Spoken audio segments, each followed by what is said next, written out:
The Play Action Podcast is fueled by Picasso's Pizza, where every night is pizza night. Welcome to the Play Action Podcast Season Preview Edition.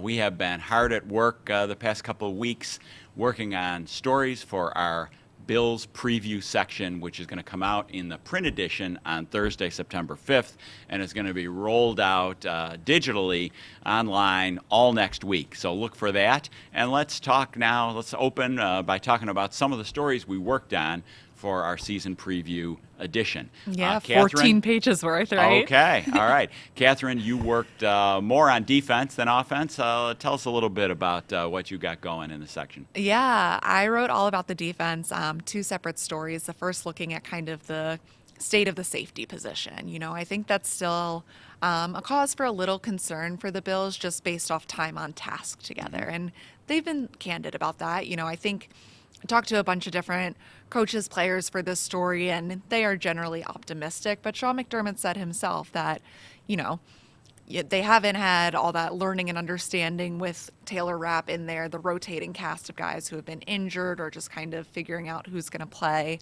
And he said, you know, the communication and the symmetry that develops over the course of many reps together, we probably won't have that to start the year, but we'll find our way. One bit of good news on the health of the safeties, Yes. which 2 weeks ago was a huge question mark. It kind of looks like Mike Edwards, the free agent signee from Kansas City, probably is going to be ready, or at least he's trending in the right direction. We've suspected all along he was going to start opposite Taylor Rapp. Basically, he's had nothing, no training camp except for 3 days, no spring. Damar Hamlin is trending in the right direction, too, with he has been dealing with a hamstring, right?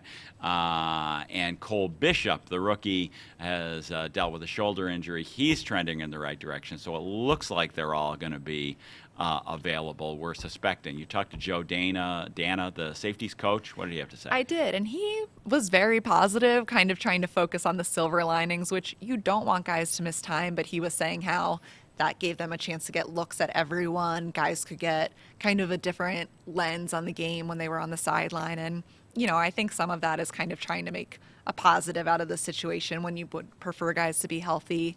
But what I found really interesting was I asked him about the identity of the group. You know, it's seen so much turnover from last year, and he was saying there's a quiet confidence to this group. And I think that'll be, you know, important to see how that keeps growing. He acknowledged it's early in the year, so that identity will keep developing, but that's what he's seeing right now. And the thing we don't know is just how will they be able to replace the level of playmaking they got, which is a lot to ask. You think of all the big plays Jordan Poyer made, even going back to the playoff loss against Kansas City when he punched the ball out at the 1 yard line to basically save the game. Yes. At the time. So the playmaking, will it be there? Really, we don't know. The other guy you talked to, Dorian Williams. Yeah, so Dorian Williams is stepping into a huge role with Matt Milano.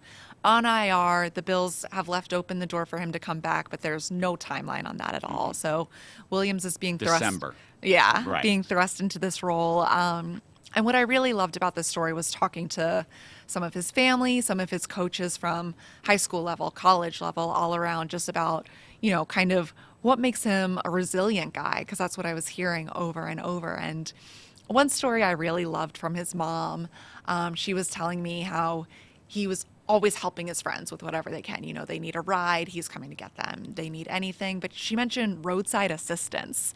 And she called him one time just to check in during college. And he was like, Mom, I can't talk right now. I'm fixing my friend's car. She goes, Dorian, you don't know how to fix a car. And he goes, no, but I knew how to drive to my friend to get there, and I'm figuring it out as we go. Okay. So he's a problem solver, you know, Yeah. and he's not afraid to show up for people when they need him and then figure it out from there. And that's the kind of guy who fits Sean McDermott's culture. Very much so. So I think kind of all the steps throughout his life, there's been a lot of, you know, loyalty to the people around him, close-knitness, and now he's, you know, hopefully ready for this moment because the Bills are going to be putting a lot on him. He's, certainly physical. Yeah. I think he's shown good things in the run support, and he is a really good blitzer. In fact, Bobby Babich said I wouldn't want to block him. Yeah. He comes like a freight train when they blitz him. The question is, does he have? He's asking a lot for him to replicate Matt Milano's instincts in pass coverage. So we will see on that. I worked mostly on the offensive side of the ball, so I did a story on what to expect from Joe Brady's offense. And a lot of it has to do with trends in the NFL and the way defenses are defending elite quarterbacks. Yeah. Patrick Mahomes and Josh Allen get defended in very similar ways, even though they have different skill people around them, because defenses sit back, protect, don't give up the cheap deep, and then mix in blitzes. So you've got to beat them underneath with the running game and possession passes, and then block them up and throw them over the top when they blitz. So that is the challenge for both Allen and Mahomes. And both of them struggled to some degree last season, although the Bills, certainly had a great offense. They were sixth in the league. But Josh has to be patient, and he was patient last year. He completed, according to our charting, 50 more passes within 10 yards of the line of scrimmage last year than he did the year before. So I think the middle of the field passing game is going to be a great strength with Khalil Shakir and Dalton Kincaid, and I think the Bills are going to really count. I think you saw James Cook's touches go up with Joe Brady. Right. He was averaging 14 touches a game under Ken Dorsey. He got 20 touches a game under Joe Brady. That's going to continue, and the Bills feel like they have a powerful offensive line with Torrance and McGovern, two power blockers in particular, and Deion Dawkins is about as powerful as you get at left tackle. They are going to make defenses pay for playing soft and make them march, and I think that's going to be a strength of the team. Now, when teams do blitz or when teams do play man coverage, how will the new receiving corps do? That's going to be a big question, and that is part of what gets analyzed in our previous story. But that would be a question mark facing the offense. I'm excited to read it. There's so much to read. Now the Bills open their season at home against the Arizona Cardinals. The Cardinals went 4-13 last season. Tough. Yeah. But I'm interested in this matchup. Mark, what stands out to you? Well, I think all Bills fans saw when the schedule came out and marked this down as a W. 4-13. You get a 4-13 team come into Buffalo making a cross-country trip. And, I'm not going to say I think the Bills, this is a good matchup for the Bills, but this is I would call it a sneaky, pesky matchup. Okay. Arizona, it has some strengths that that casual NFL fans may not appreciate, and that is their offense, their rushing offense. So the Bills' offense better show up in this opener because the defense has the harder challenge in this one. Arizona, when their offense kind of got going the latter half of the season, Kyler Murray came back from injury, and their running game ranked 4th in the NFL last year. Yeah. They can power up with tight ends. Kyler Murray can run the read option, and he's a threat with his legs. People again. James Conner doesn't, send off any alarm bells to average fans, but he did gain 1,000 yards, and they drafted rookie third rounder Trey Benson out of Florida State, who's got 4.39 speed. He is a really dangerous. He looked good in the preseason, breaking tackles, being shifty. He's a dangerous change of pace. So they got a little bit of a thunder and lightning. They got the threat of the quarterback run. They were 4th in the NFL in rushing last year. This is going to the Bills' defense has a sneaky, tough challenge in this opener because Arizona can move the ball. Kyler Murray is really fun to watch. I covered him for 2 years in Arizona, and I think just, from a pure football standpoint, I feel he and Josh Allen are not the same players by any means, but I think kind of just the love of the game. It's so fun to watch them play. And so I think that'll be, they're not on the field at the same time, obviously, but I think that's a really fun quarterback matchup. He can extend plays, Yeah. as, Bills fans all remember in the Hail Murray play. But so, the flip side, though, the other side of the ball, their defense very much is a work in progress. Yeah. 25th in the NFL last year, 32nd in third downs. The Bills have been the number one on third down offense last year, and I think 3 of the last 4 years. So that's a huge mismatch. They don't have a lot of real elite, big reputation pass rushers. Their defensive coordinator is Nick Relish is the youngest defensive coordinator in the league, 31 years old.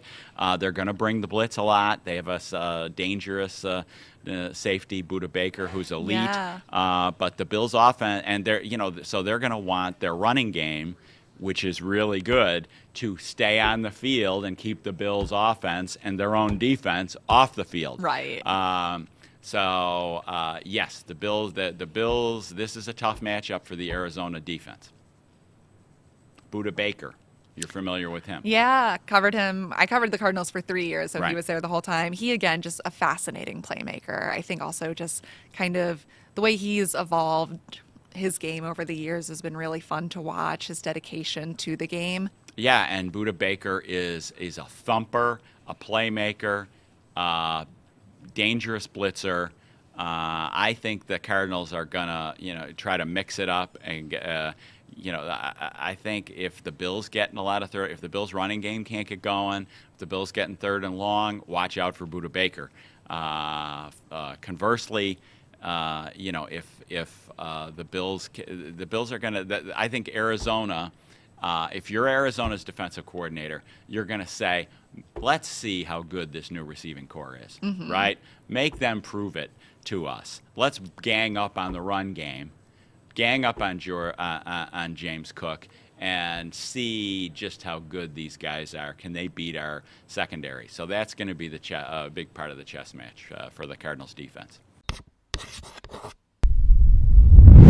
For our third segment here on the Play Action Podcast, we are going to go big picture, peer into our crystal ball, and make our predictions on some of the key questions for the season. We have a series of them.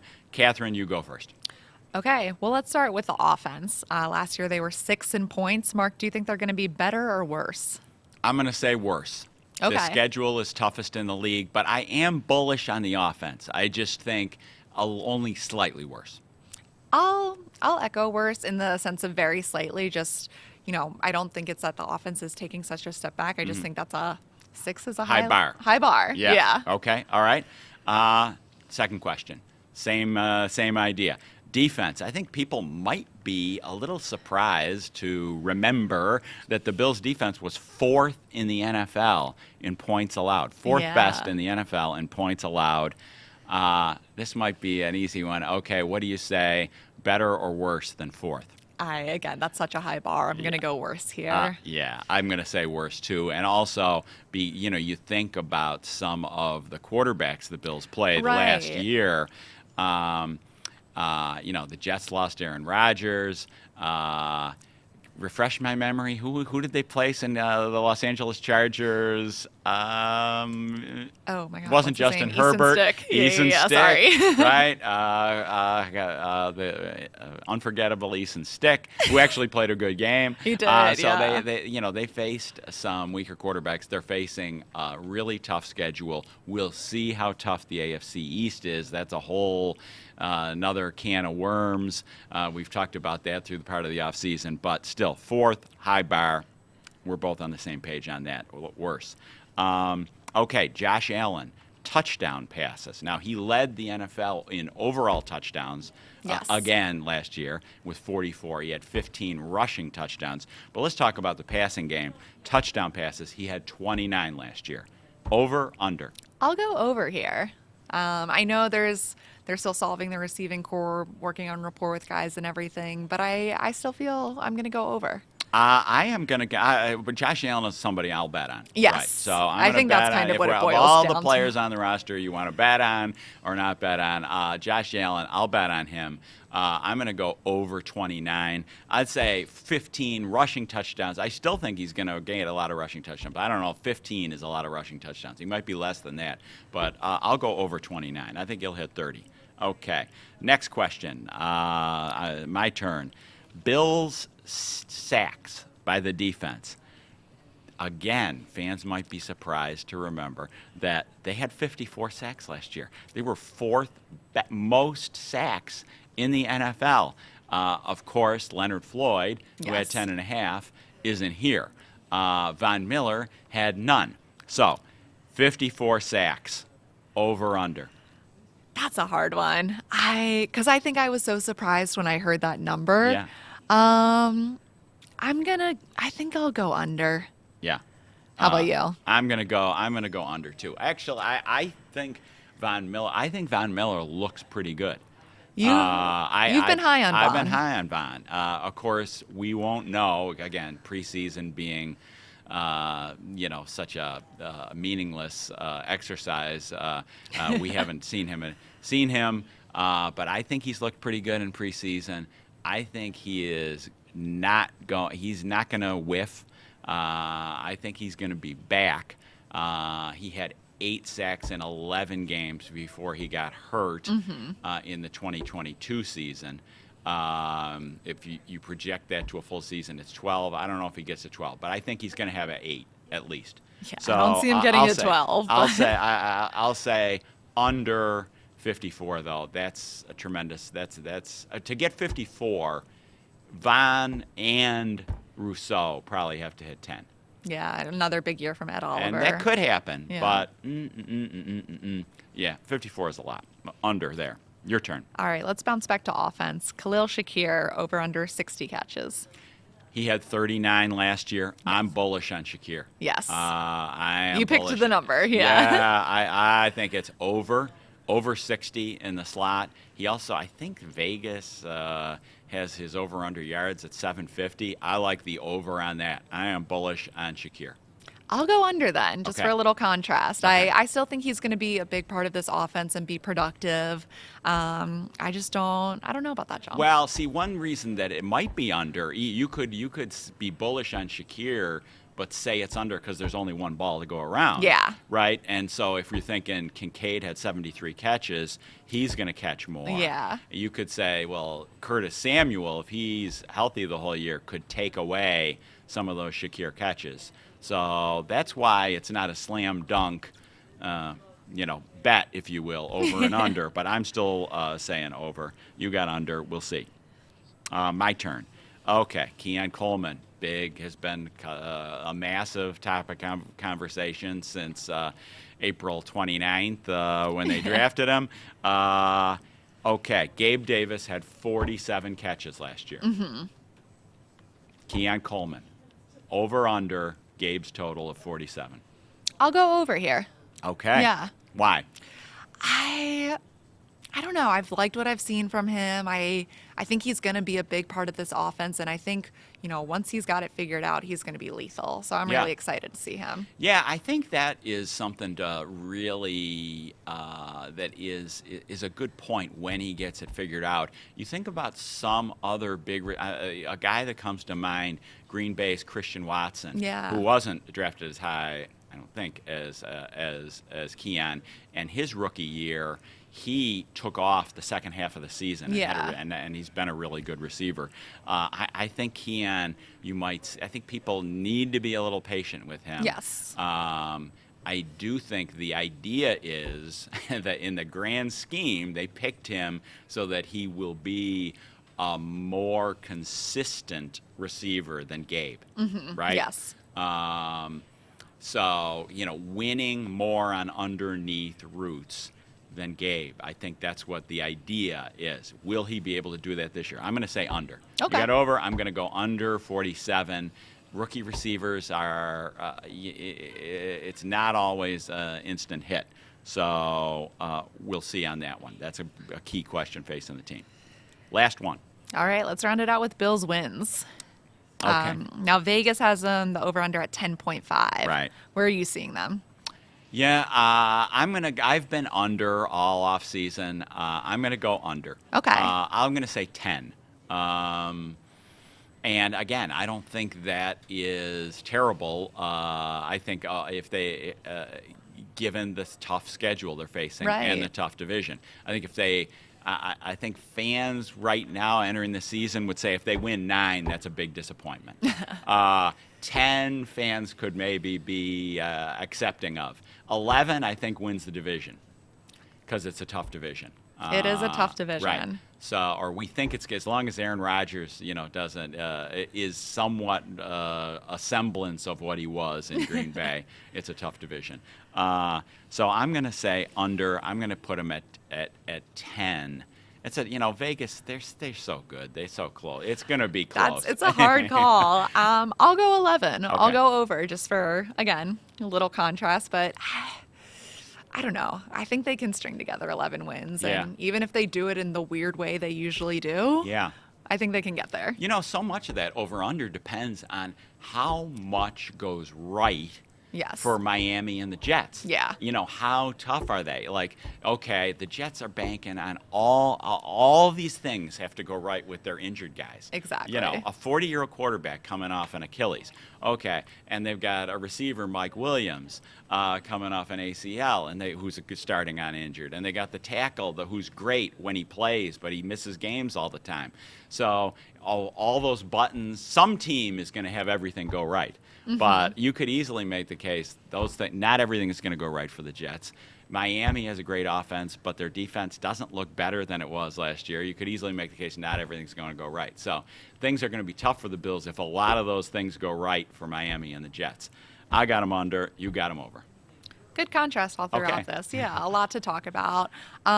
We have so much for y'all to read on buffalonews.com, and then we'll be back after the Arizona game to keep podcasting. So make sure you're subscribing wherever you're listening and keep reading along. Treat your team to the most flavorful pizza on game day at Picasso's Pizza. 4 great Western New York locations: Williamsville, West Seneca, Lancaster, and Blaisdell. Picasso's. We are Buffalo's Pizza since 1980. Order online today at picassospizza.net.